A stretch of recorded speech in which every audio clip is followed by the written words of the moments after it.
to the ForensicWeek.com show. I'm your host, Tom Moriello.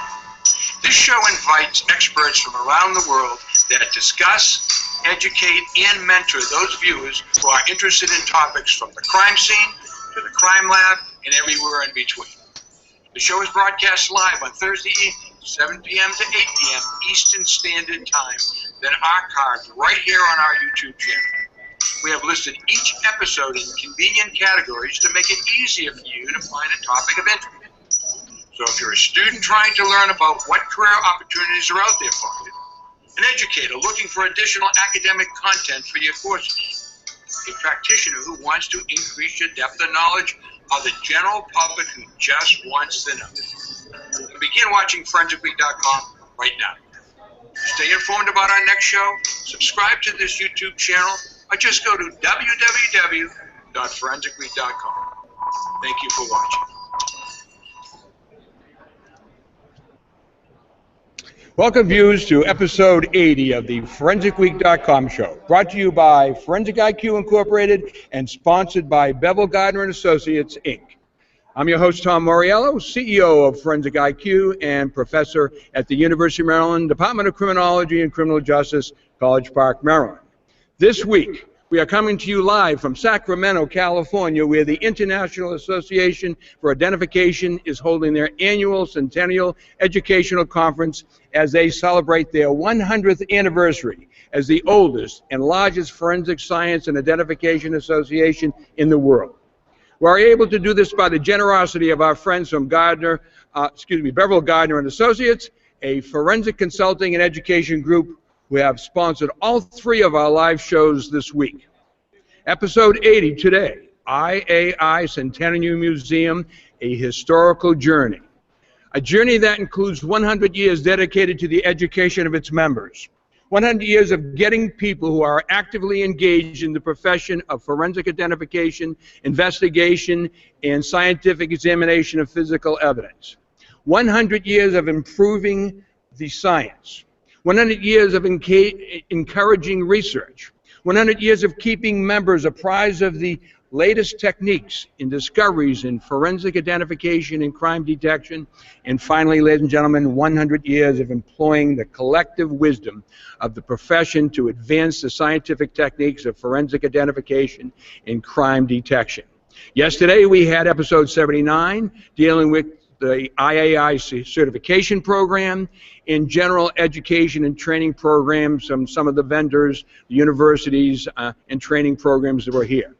Monday, episode 78, was the IAI exhibition hall, Tools of the Trade, where we talked to some of the vendors about some of their products and services. Let me introduce our ForensicWeek.com crew this evening. Laura Pachuki, producer of our show, together with Jamal Francis, co-producer.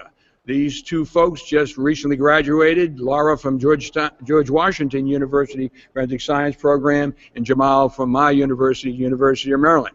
We also have with us today as our production assistant, my lovely wife, Laurie Moriello. Jamal, if you would please tell our viewers how to ask questions, make comments, and keep watching. Sure. So thanks, Tom. Hi, everyone, and thanks for watching ForensicWeek.com. If you have any questions, comments, or ideas for future shows, please email us at forensicweek@gmail.com.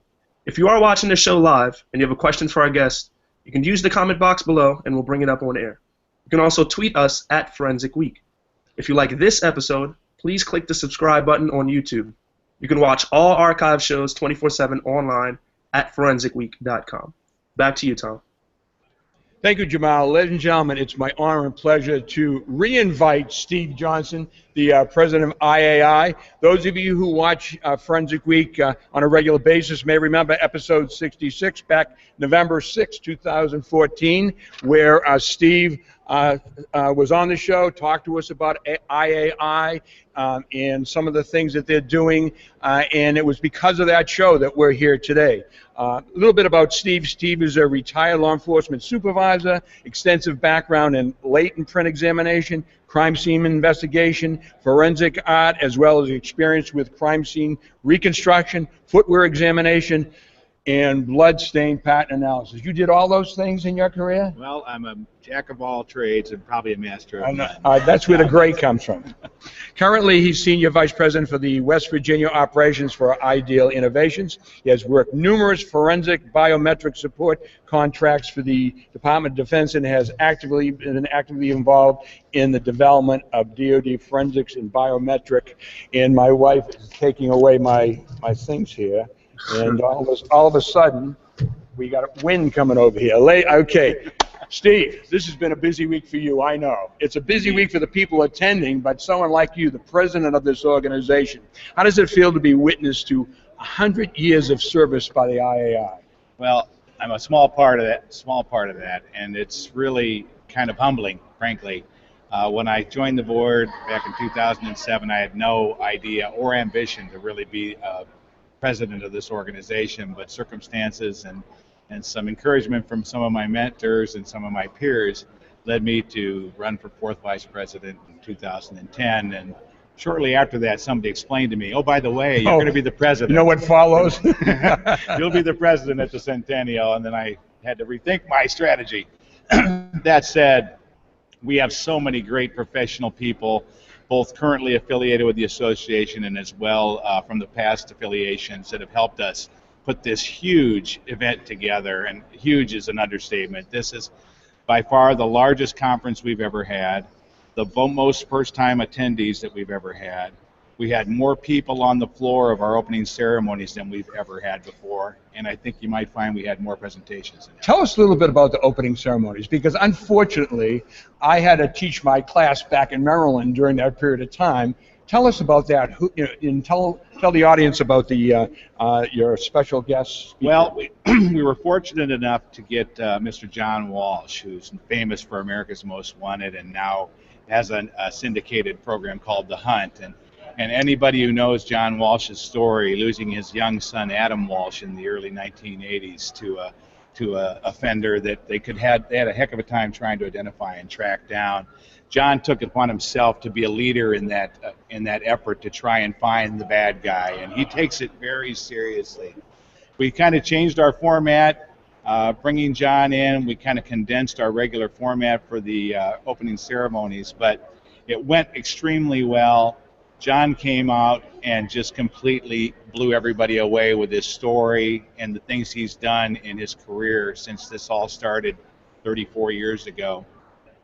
And I had an opportunity to meet with John afterwards. We had lunch together, and I can tell you that man is genuine in his passion for going after the bad guy and find justice for the victims. It was an outstanding, probably the best opening we've ever had. Great.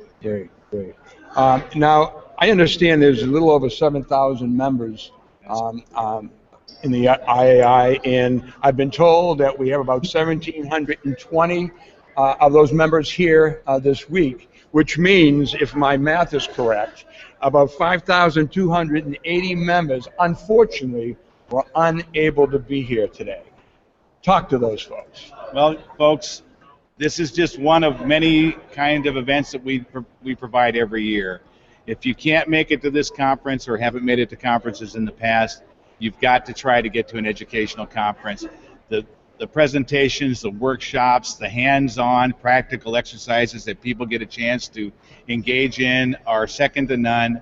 The people that come here and present are just exceptional professionals, and you're missing out if you're not attending one of these conferences. I realize that it costs you a little money, and it's a little bit of an expense for your time, but I think in all it'll be worth it. Absolutely. I mean, this is the culmination of the year. I mean, there's a lot of things going on during the year, but coming to an annual event, and I got to be honest with you, I spent most of my career busy doing my work and knew about professional organizations like IAI and AAFS and just didn't take the time to say, hey, I really need that personal development, and we tend to forget about that, and it's really important.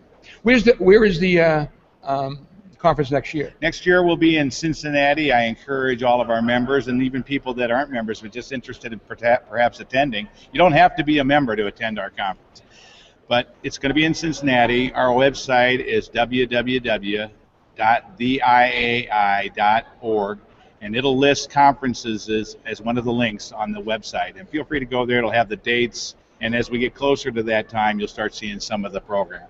Our folks, our producers are putting that website up. Awesome. So they'll be able to see that. In a little while, we're going to hear about the past 100 years of IAI. Can you give us a little glimpse of the next 100 years in how IAI will be part of the development of our field? Yeah, I think one thing I should have mentioned about the opening ceremonies, we were able to, with the assistance of one of our vendors, Ron Smith, and the Seattle Police Department, put together a historic video that was presented at the conference opening ceremonies. And what was interesting about it, in addition to reflecting on our past, we talked about where will we be in the future, what are the kinds of technologies and methodologies that we'll be trying to use to better do our job. It's so hard to anticipate that. You know, I think if you talk to people at the inception of this organization and explain to them this is where we are today, they would have no concept. It's like telling a caveman about television. So I think we have to be open to change, open to innovation, be a part of that effort, be a part of the research that leads to better quality work and a higher rate of identification. You know, the Congress has told the forensic community that we need to really be looking at what we do and how we do it. The idea of taking for all the forensic science support services and putting them in one organization, that you know, we need to ensure that fingerprints and firearms and tool marks has a better standard, etc. What kinds of things are going on? I know we're working with NIST, correct? Which is the National Institute of Standards and Technology. How does IAI work with them? Well, shortly after the NAS report, of course, and that was the 2009 report on the status of the forensic sciences in the United States, there was an effort at the federal level to try and better understand what could be done to improve the forensic sciences. What came out of that initially was a National Commission on Forensic Science, a White House appointed council. But in addition, we decided maybe with all these scientific working groups that are out there representing the various disciplines, perhaps it was the time to bring them together under one governing body. And as a result, the Organization of Scientific Area Committees was formed, and we are one of 6 major forensic organizations that are at the table representing the interests of their members. Ideally, these organizational subcommittees will craft standards and guidelines that will help direct the various disciplines, and right now we're at 24 scientific forensic disciplines that are represented by the OSACs. And all these standards and guidelines will be vetted within the forensics community, so we are all on the same page. And that's what's important, because that's what kills us in the courtroom. Correct. When, you know, when there is a standard that we adhere to, it's hard for the opposition to argue and attack things. And it becomes a win-win. You know, there's always this concern about the adversarial nature in the court, and the defense has obviously got their interest in mind, and that's taking care of the defendant. And we have an interest in mind in finding the truth and making sure the bad guy goes to jail. If we're all working at a standard that is accepted across the spectrum, there's no reason why this process can't be improved. And the right people go to jail, and the wrong people don't go to jail. And we don't want to put an innocent person behind bars, that's for sure. Well, Steve, I want to thank you very much. And again, I can tell the respect that that everyone has for you and what you've done. And I want to personally thank you for allowing ForensicWeek.com to have this venue to give an opportunity for people to learn about us and what we do. And we hope that we've helped get your message out, and certainly members who weren't able to be here today can watch this show. Yeah, I hope to find a way to get our membership online so they can see what they missed and at least have a taste of what this conference was like, and maybe encourage them to go to future conferences. You've been great, Tom. We have had a great relationship since we met in February of this year, and had a chance to flesh this out and come up with this great idea. And you've been awesome in coming and helping us out with this. So I got to tell you, Candy Murray, your conference She's a saint. planner, is I have never in my life ever dealt with someone like her that was really focused, helped out. I said, hey, look, I think I'd like to have some kind of, I'm gonna have a sign made up. She said, oh, don't worry about it. We'll make the sign. What do you want to see up there? I mean, the table, a great location. She's been great. I want to thank You're her. in the middle of all the publicly. action, Tom. There's no question. Yeah, about that. absolutely, absolutely. So, Listen, Tom, it's a Steve, pleasure. Thank you. I hope you have a good rest of the week. You We got will. some really smart people coming up behind me, so you'll have a lot Well, more. my wife and I are celebrating our 40th wedding anniversary Well, this congratulations. week. So thank you for allowing us to come to Sacramento. Congratulations. I didn't know they allowed young ladies to marry that young. Okay, thanks All a right, lot, Tom. Steve. It's been a pleasure. All right, man. thank you. Thanks. Thank you. Very good. That was Steve Johnson, president of IAI and a friend of ForensicWeek.com. We're going to introduce our next group of folks as soon as I can get my stuff together here. All of a sudden, we got wind blowing here, and all my stuff went all over the place. And okay, come on in, guys. You know, when all else fails, we just ask you to come on in. I'm gonna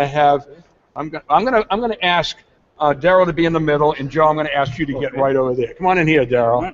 All right, ladies and gentlemen, let me introduce these folks. This is Darrell Klasey. You know, it's C-L-A-S-E-Y, and I said, hey, that's a pretty nice name, Klasey. He said, no, it's Klasey. Darrell is the IAI historian, and if we're talking about the history of 100 years of the IA as an organization, you got to have the historian with you, and you also have to have a past president with you, and we have that person with Joe Polski. Joe, thank you for being with me. Let me tell you a little bit about these guys. I'll start with Darrell. I said he is the historian. He serves as the California State Division IAI historian also. He's done that since 2001. He's a certified latent fingerprint examiner, currently employed with the Northern California Sheriff's Department.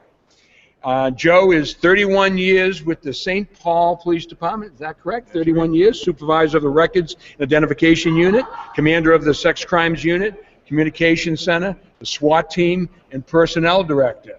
A varied career, I would say, in 31 years. A majority of his career involved forensic identification in the science of fingerprints.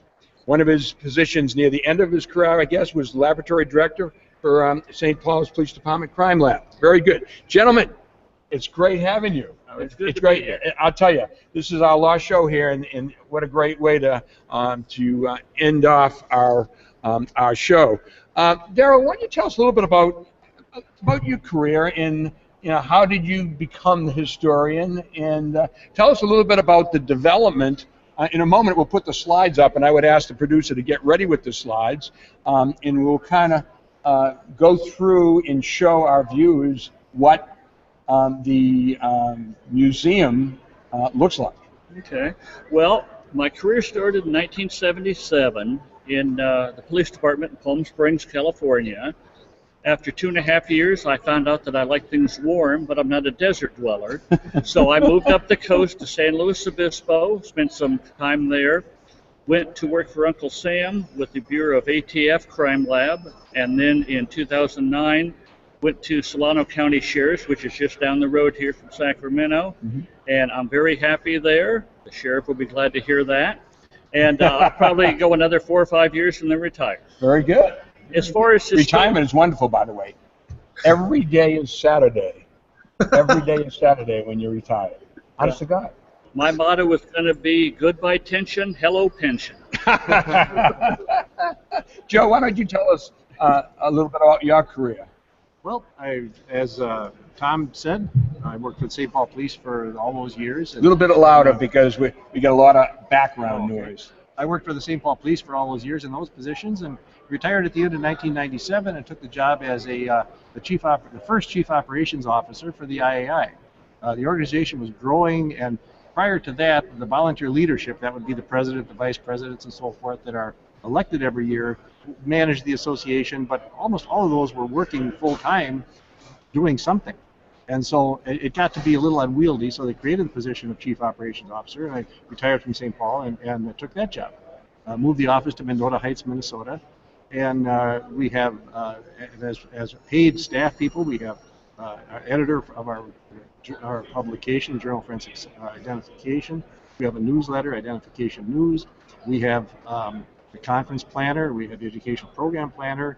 I probably missed somebody, but we have a number of paid employees, 2 office people at the time. And so it was quite an operation to manage just on a volunteer basis, and that was a good move, and it paid off. When I first started with the IAI as the CEO, we had about 4,300 members, and when I retired from that at the end of 2011, we had about 7,200. So the organization grew tremendously over those 13 years. I was also very fortunate. During that time, there was a lot of controversy and discussion about forensic science, as you mentioned before when you talked to Steve. And I was very fortunate to be in a position to be able to represent the IAI along with others. But I served on many national committees, work groups, that sort of thing over time, and tried to represent the membership of the IAI in those venues, which were often overlooked and represented by crime scenes, by crime lab scientists and DNA especially, because that was coming on the scene at that point. And the community needed to be remembered that there was a whole lot more to the world than DNA. And DNA is wonderful, but there's fingerprints, there's firearms tool marks, there's footwear tire track, there's toxicology, there's all kinds of things that go on in a forensic environment, forensic crime lab or identification unit in a law enforcement agency. And I was really fortunate to be able to have that opportunity and represent the IAI. Well, and we in the community certainly appreciate it. You know, some people ask, why is it all of a sudden that the federal government took interest in the forensic community, et cetera? Well, correct me if I'm wrong, either one of you, but for years, the courts, except if you were a scientist and you were approved as a scientist, whatever you said, because they didn't understand it, was acceptable, and that was okay for the valid, reliable scientists, but there was some folks that were less than that, and without the training, etc. And the courts didn't know one from the other, but certainly Mayfield, the Mayfield case that occurred, which was a fingerprint case, really brought that to light, and we've talked about the Mayfield case on a number of occasions, but I think this is going to do nothing but help the community. That we have standards, that everybody's talking from the same page. Absolutely. Yes, yeah, absolutely.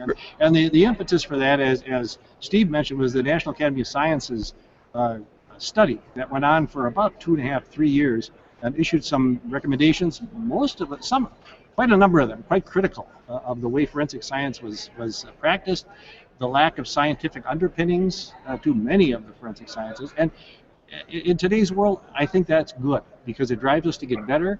It drives us to seek the scientific basis for why conclusions are made, and that's going to be an ongoing process for a long, long time. But we're in the middle of it. It's exciting, and the future will tell us what that holds. Absolutely. Let's go through those slides, okay. Darrell. Okay. I'm going to put them up so you can see them, and I would ask Jamal and Laura to do the same. And they're going to run the slides through because they're controlling them from the other end. Okay. Why don't you tell them what this is? This is the. This is the entrance to the museum. It's just off of the registration room. People who walking in are overwhelmed by the size of the registration room that the convention center has been provided. What they don't realize is that the museum room is the exact same size room. They realize it very quickly as soon as they get past this panel and go around the corner and start on the timeline. Go to the next slide, Darrell, because that really starts the 1915. That's where we started. We were founded in 1915 over in Oakland, California. Harry Caldwell, he was inspector. Detectives in the Bay Area are called inspectors. Elsewhere, they're usually called detectives. And he was in charge of the Bureau of Identification. In fact, he started the Bureau of Identification for Oakland about 1908. In 1915... Well, before we go, Bureau of Identification, what encompassed that back then? Back then, it was primarily Bertillon operators. A little bit of fingerprints, but primarily Bertillon. And Bertillon... All right, tell us what Bertillon... Okay. I know what it is, but there's plenty of folks who don't know. Bertillon, some folks pronounce it Bertillon. I prefer the more true French pronunciation, although I don't speak a word of French, so I call it Bertillon. But he was a French police official who developed what was considered a very scientific operation at the time that involved measurements. So instead of rolling fingerprints, which was really unheard of in his time, he would measure the height of the person sitting down, the measurement of a finger, the measurement of an ear, the circumference of the head, and he got it down to the measurements almost to the half millimeter, and you'd record this information on cards, also include a mugshot, and then these cards were filed sequentially according to his formula that he set up, much as later on we filed fingerprint cards by the Henry classification before we fast forward to modern day where everything is automated, electronic, and APHIS. Mm-hmm. So back in 1915, you had Bertillon operators and you had some fingerprint examiners. Got a letter from Harry Caldwell and said, hey, why don't you come to Oakland, let's meet, let's talk about mutual concerns, let's try to solve mutual problems, what the IAI is all about, networking and solving problems and helping each other. And he says, come to California, the Pan-Pacific Exposition is here in San Francisco. As it so happened, the American Prison Congress, a meeting of correctional officials, was also in Oakland. So he says, if you're members of these, come on out, let's get together. So about 25, 26 people, mostly men, a couple of wives, because it was all men in the field at the time with a couple of rare exceptions, all met in Oakland and developed what became the International Association for Criminal Identification, IACI. That was our first name. And they elected Inspector Caldwell as the first president, and he served for 6 years in a row, so, something unheard of in modern day. All right, let's go to the next slide. Okay, this is just one of, again, I went through and took some pictures. This was the evolution of forensic odontology, and it was interesting because, you know, odontology evolved, but we're now at a point now, because DNA, that, you know, bite marks is one of the most significant things odontology would do for us, in identification. And now with DNA, it appears that odontology doesn't have isn't being used like it has been in the past. Probably not. My specialty is not forensic odontology, and in this particular example that we're looking at, in addition to the history timeline, we go through all 100 years of our existence. Each of our science and practice subcommittees was able to put together a display for their specialty: odontology, podiatry, crime scene investigation, forensic art, fingerprints, and we'll see more of those later on. Yeah, this just shows the vastness of this room. It's interesting that you have the globe in the middle. We have the globe for the international aspects. Early on, we were criticized, is not the right word, but people wondered why they called it the international. Well, Caldwell, in my opinion, was a visionary. He knew what it was going to become. It was 2 or 3 years down the road before we got our first foreign dignitaries involved in IAI. So initially, it was a group of primarily officers on the West Coast, and then it grew from there, and boy, has it grown. Yeah, absolutely. This is the firearms and tool marks. Joe, share with us, some people say, why is firearms identification and tool marks always mentioned in the same phrase? Could you share a little bit about that? Well, they're both pattern evidence kinds of things, generally in metal. The firearms examination, usually what you're looking for would be to compare bullets or casings, the shell casings, the striations on those casings, and the lands and grooves, the marks on the bullet itself, to make a match or to say it's dissimilar. And the same with tool marks. Tool marks, oftentimes a burglar will jimmy a lock and take a screwdriver and leave an impression in the latch or the door frame, usually in metal, and then compare those marks. So they're both primarily comparison of marks in metal. I tell my students, when a hard object comes in contact with another hard or object less than maybe softer, then it leaves a tool mark, etc. Perfect, exactly. Okay, very good. Now, podiatry. You know, I got to tell you about this. I had Steve Johnson on the show in November, and I'm looking at the 16 different disciplines that IA represents, and I'm looking down, I'm saying, Steve, podiatry? What's forensic podiatry? I know what foot doctor is, and he kind of introduced me to this idea that the podiatrist, while the tool mark examiner may be looking at the outside of the shoe, the impressions left behind at a crime scene, the podiatrist is looking at the inside of the shoe and how the foot has worn the inside of the shoe. And then he mentioned a couple of podiatrists in England that are members. Wes Vernon, Dr. Wes Vernon from England, he spoke yesterday, I think, and his assistant, Jeremy Walker. So we got them on the show. We did a show, and I was amazed by that. And I see that there are a number of podiatrists in the United States, and this is a display that kind of talks about that. That's cool. Did we find out what this picture is? This is part of the crime scene subcommittee display. So they have crime scene cameras, they have fingerprint equipment, kind of the tools of the trade a few years ago. Okay, next. Facial identification. Technology has really evolved here.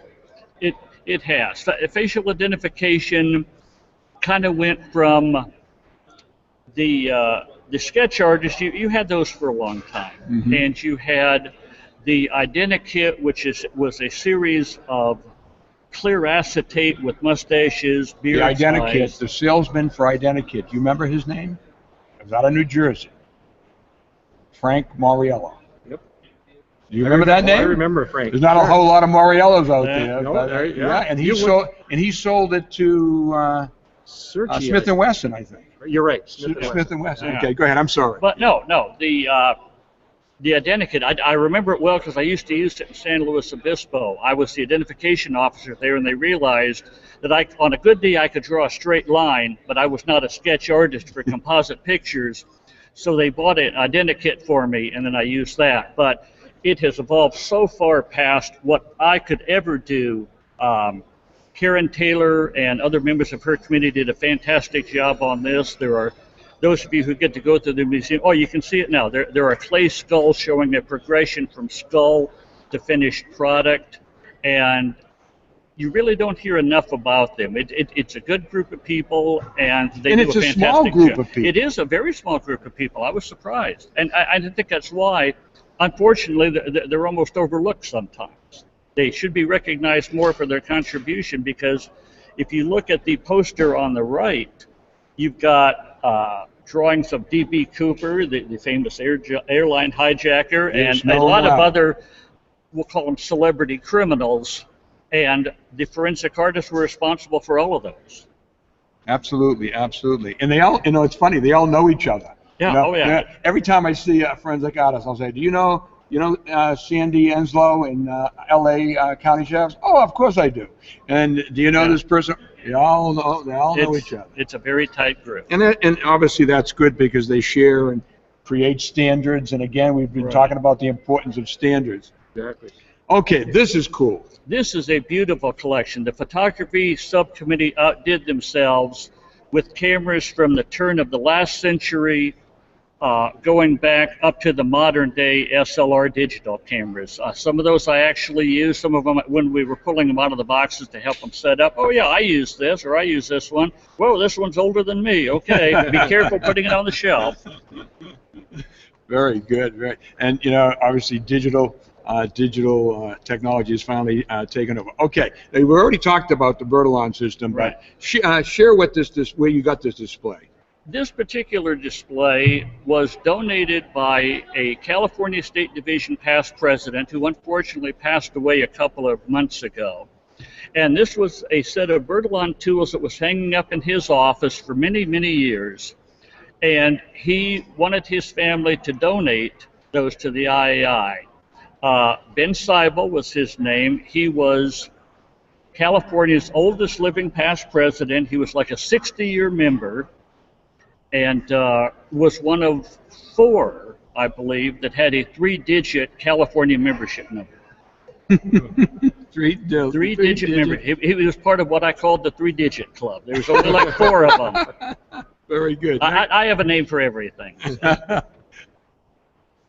Again, this is another panoramic view. I tried to take a different side, so each picture that you see that's a panoramic view is a different area. You can't see the years too well, but you literally have a panel for every one of the 100 years. Every year. Even 1945, when we didn't have a conference because of war restrictions due to World War II, you could have a conference, but you had to get a government permit for a meeting space. You had to get a government permit for transportation.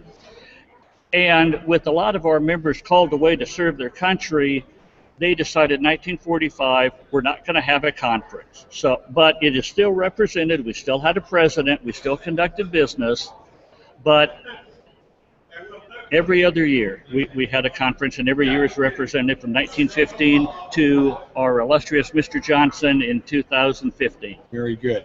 I'd ask my wife, Laurie, if you could just help us a little bit. You brought some items here that from the museum, and we were looking at them earlier, and we got to share it with our viewers. Absolutely. So you can ask her with whatever one you want to start with. Let's start with the 1915. And I'll take care of that. Okay. I'm gonna put this up nice and close so you guys can see it. Tell us what this is. This small little booklet, a little bit bigger than a pack of cigarettes, is the original proceedings book, the meeting minutes from our very first meeting in Oakland in 1915. It's been surprisingly well preserved, thank goodness, but it has all the attendees, it has our first Constitution, it has some of the lectures, it has where they went on 2 field trips. They went over to tour San Quentin Prison, and then they went over to the Pan-Pacific. When it was still a prison. When it was, and they toured the Pan-Pacific Exhibition and got themselves photographed in both places. But this represents the IACI, again, International Association for Criminal Identification, which is what we were founded under. Now, fast forward a little bit to 1918, and we met in Kansas City. And that was the year we changed the name to International Association for Identification. We dropped the criminal part in recognition of the civilian and military fingerprinting that was going on. And then after 1918, we were referred to as the IAI. This is big now. Okay. This is one of the conference brochures. Every delegate who showed up would get that. In the early days, they were absolutely beautiful works of art. You have tassels on the side to hold it together. You had nice pictures of local dignitaries. Sponsoring agencies. You had sponsors here. These things were very expensive to produce. So here you had the Tennessee Beverage Company. If they're still in business, I'd like a cut, please. J.C. Penney. J.C. Penney, they're still in business. But you had Aero Food Stores, just a number of local and national merchants who went to bat for the IAI to help them out, advertise in their book. This was one of the first books, and I'll see if I can find it quickly, and if I can't, we'll move on. This was one of the first books to use art in addition to photography. So you had cartoons, caricatures, whatever you call them. It was one of the first conferences to use that. And this would have been the convention book that each delegate would have got, and thankfully somebody saved them. Let me today's conference has a series of workshops and lectures. There's a number of them going on at the same time. So a member who comes can select what interest they have. Right. Back then, was it the same way then, or was everybody going to the same meetings? Back then, up until about the mid-90s, I believe, everybody sat in the same room and enjoyed the same lecture. And if they didn't enjoy it, they kept it to themselves. But everybody did the same thing, and there were more generalists back then. You had like an identification officer or an evidence technician who would do crime scenes, ballistics, photography, fingerprints, and now everybody's somewhat specialized. So the IAI, keeping up with the needs of the members, started having breakout sessions, workshops, and now you have many things going on at the same time, but you can pick and choose what really interests you and what will help your career. Joe, did you start going when it was just one event at a time? Absolutely. My first conference was 1973. 73. 1973 in Jackson Hole, Wyoming. And for many years, there was only one thing going on. And of course, the downside to that was if it wasn't something that interested you, you sat there or you just didn't attend. Mm-hmm. There were some foreign speakers from time to time, from Japan who would come, or China, and they would give a talk in Japanese. And people would be there and listen, but you couldn't. No headsets in English? No, not at all. And so you sit there and listen to somebody talk in Japanese. Absolutely. I mean, the attendees would do that out of courtesy. Yes. We're a very polite group. I guess you were. Absolutely. And it didn't matter that you didn't. It's kind of like when the Catholics used to sit there and listen to Latin for many, many years. Didn't have a clue what they were said. Then they changed it to the vernacular, and then it said, oh my God, is that what we've been listening to for the last 20, 30, 40 years? That's wild. If you got a second, I can tell you a funny story that I told let me see. Yes, I have a second. Okay. Go ahead. At that conference, I was invited to speak, in fact, at that conference about color photography in law enforcement. And I had an hour to speak, and about halfway through my presentation, the president of the IAI at that time came up on the podium and said, just stop for a minute there, kid, and turn the lights up. And they did. And he said, I'm here to just make sure that you all know here that there's going to be a shootout in the parking lot at 3 o'clock in the afternoon between himself and a fellow by the name of Jay Jensen, who was a past president, I believe, at the time. And he said, and you can pick, you guys have to buy raffle tickets and chances on whoever is going to win that.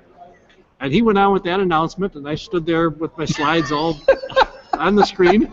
And after about 5-6 minutes of that, he said, okay, you could carry on, turn the lights down, and away you go. So we have come a long way since then. Did anything really happen later on, or was that just to get people's attention? Oh no,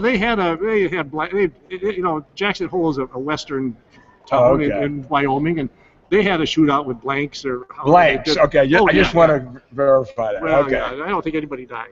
Nobody died. Okay, that's good. That's good. Let's show this one. Okay, this next one is from Denver, and again, very colorful, very typical of the era in which it was produced. The string tie on the side to hold it together. You had, again, it was the conference program, so it told you when the lectures were, but it was also almost like a Chamber of Commerce book for what to do in Denver, where to go fishing, the best hiking spots. By the way, they happened to mention when the classes would be, but then you go back to trout fishing, and they had etiquette for trout fishing. I guess they're particular about that there. Maybe they should be. I don't know.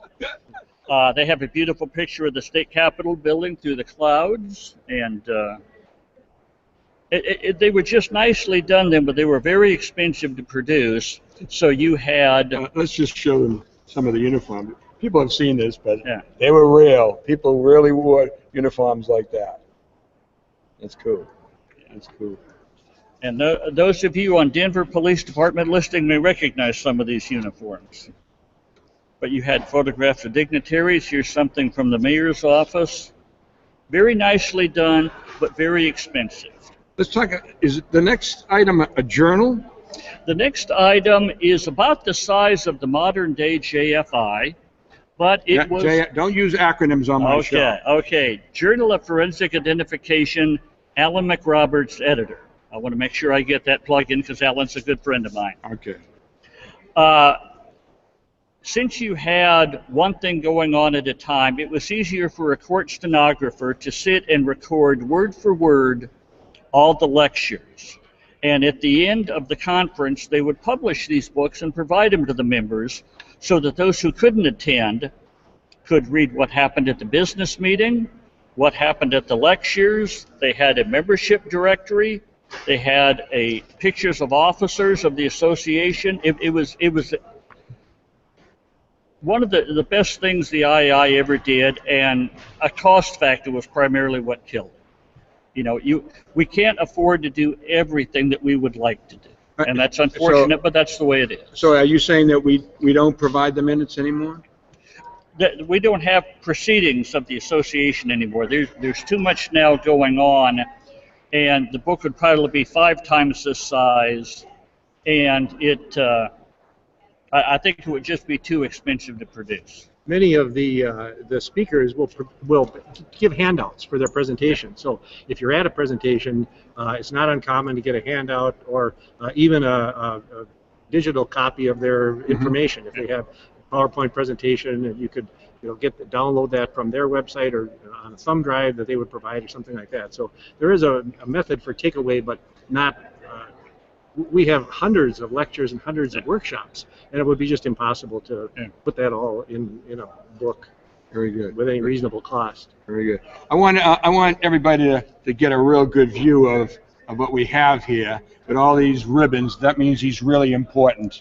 Life member, historian, CSDIA. That's California State Division Okay, IA. All I'm of the sorry. California members have those. Foundation Fellow, Speaker, Dedication to Service Award recipient. Congratulations. Wow, thanks very much. All right. And Distinguished Member, of course. Of course. The historian has to be a distinguished member. Now, Joe, Joe's got a lot of them, not as many. It becomes a race around here for how many ribbons you can have. Past president, life member, distinguished member, and good of the association recipient. Congratulations for that. Thank you. Okay, now these are the badges, and my badge doesn't have any ribbons, and anybody who's gone to conference knows ribbons basically look like this. They're printed out.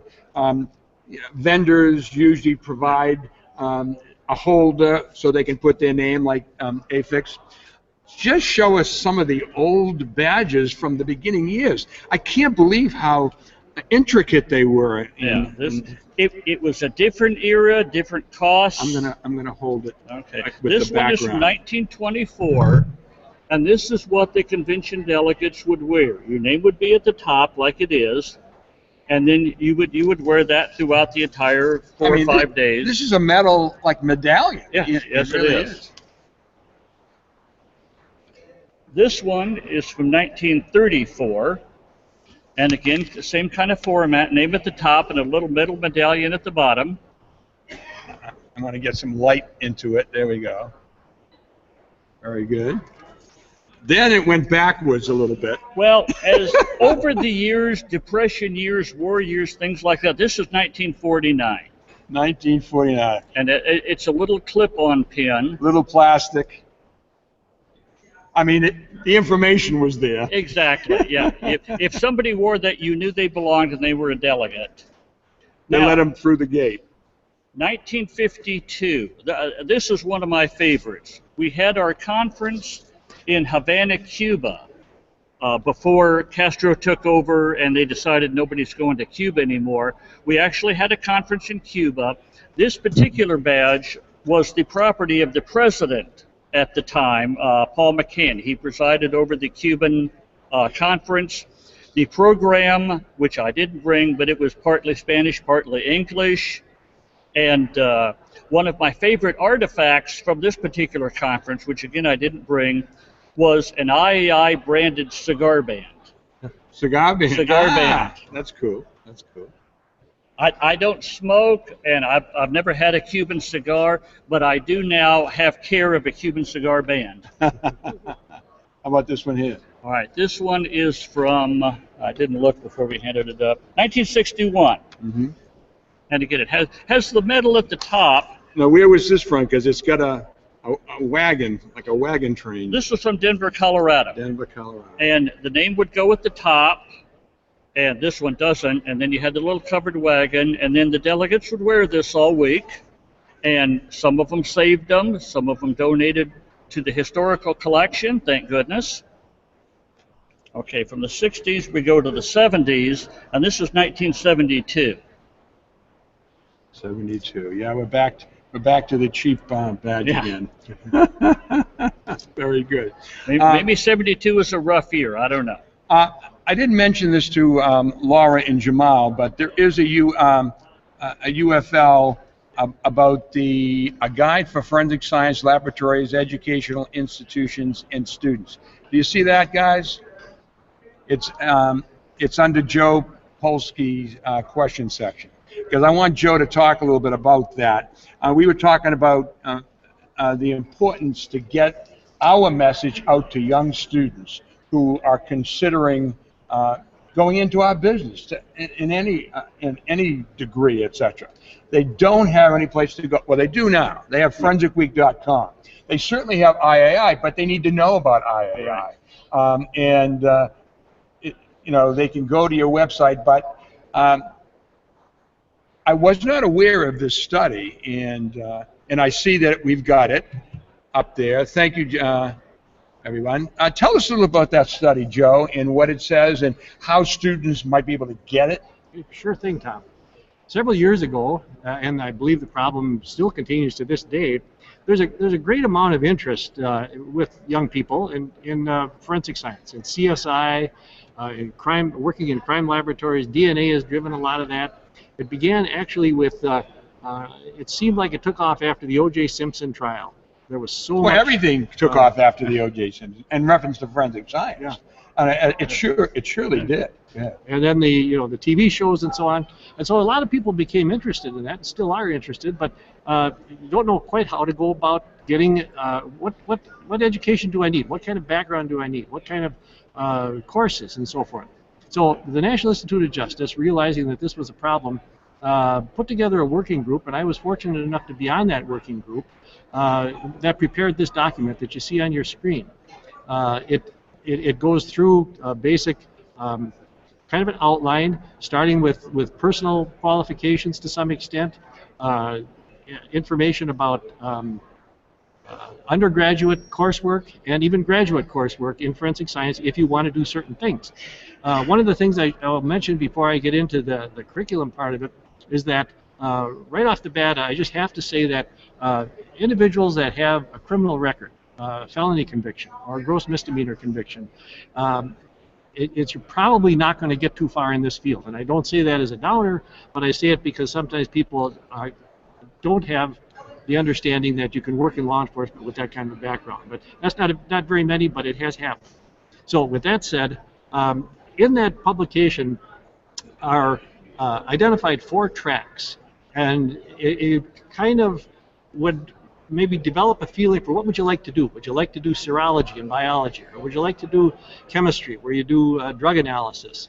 Would you like to do toxicology? Or would you like to get into the pattern evidence, fingerprints, firearms tool marks, that sort of thing, question documents? And that document that you see lays out a curriculum that you should look to take, and it breaks out the kind of classes you should take in each one of those disciplines.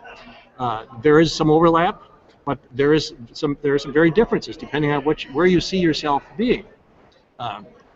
It's very common that students would go through a criminal justice curriculum, for example, or a criminal justice curriculum that had 1 or 2 forensic science courses, and it would be called a forensic science degree, perhaps even. But really, when those individuals would go to a crime lab or an identification unit to get a job, and the crime lab director or the supervisor looked at what is this degree made of, the skills just weren't there. So that's a great reference, a great starting point to make sure that if you're going to go into forensic science, make sure that you take these kinds of courses so that when you get that degree, you'll be employable. Joe, I got to tell you, I'm embarrassed to say that I wasn't aware of this study. I thank you for bringing it to my attention. One of the things I'm going to do is I'm going to put that up on our website because I have a lot of students coming, looking, asking questions, and I think that is a very valuable document for them to be able to look at. Yep, I agree. And for a while you could get that, you could write to NIJ and get a copy of that. I found out yesterday that it's no longer in print, but certainly you can get it on the website. It's a PDF file, you download it and print it, and away you go. One other thing that I'll mention is, and that lays out the list of courses, but an organization has been created called FEPAC, and Tom, I'm not sure if you're familiar with that. It's the Forensic Science Educational Program Accreditation Commission, and they have accredited about in the high 30s educational institutions that followed that curriculum. Now, you don't have to be accredited to take those courses, not at all.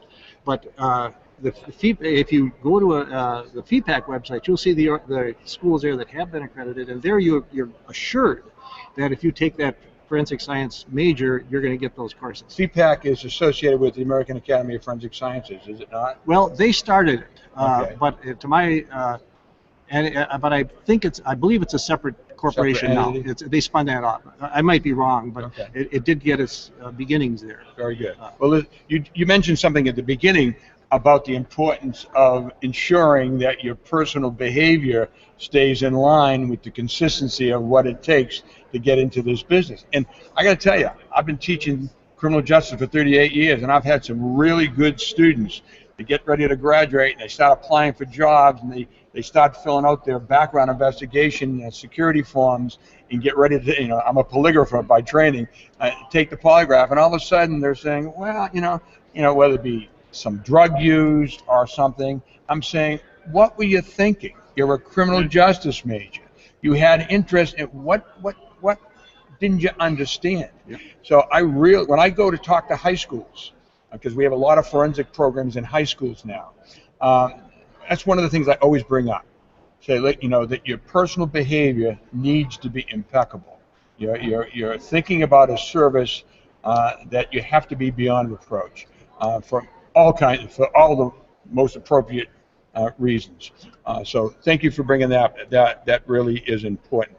I'm looking at the time. We only got a couple of minutes.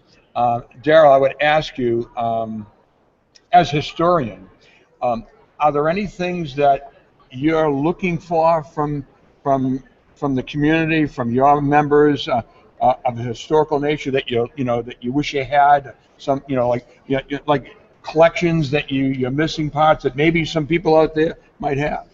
I would be glad to address this opportunity. Thank you. We are always in need of old convention badges, old convention material.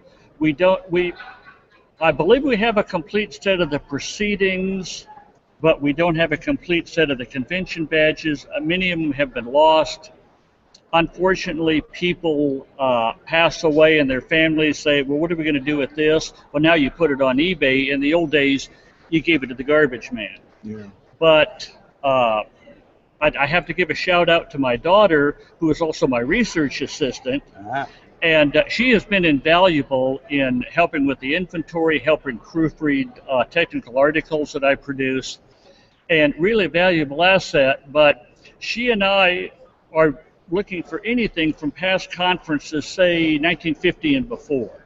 A lot of the modern things we have, because sometimes I will donate my own stuff sometimes, and II has been very generous since I took over as historian in 2011.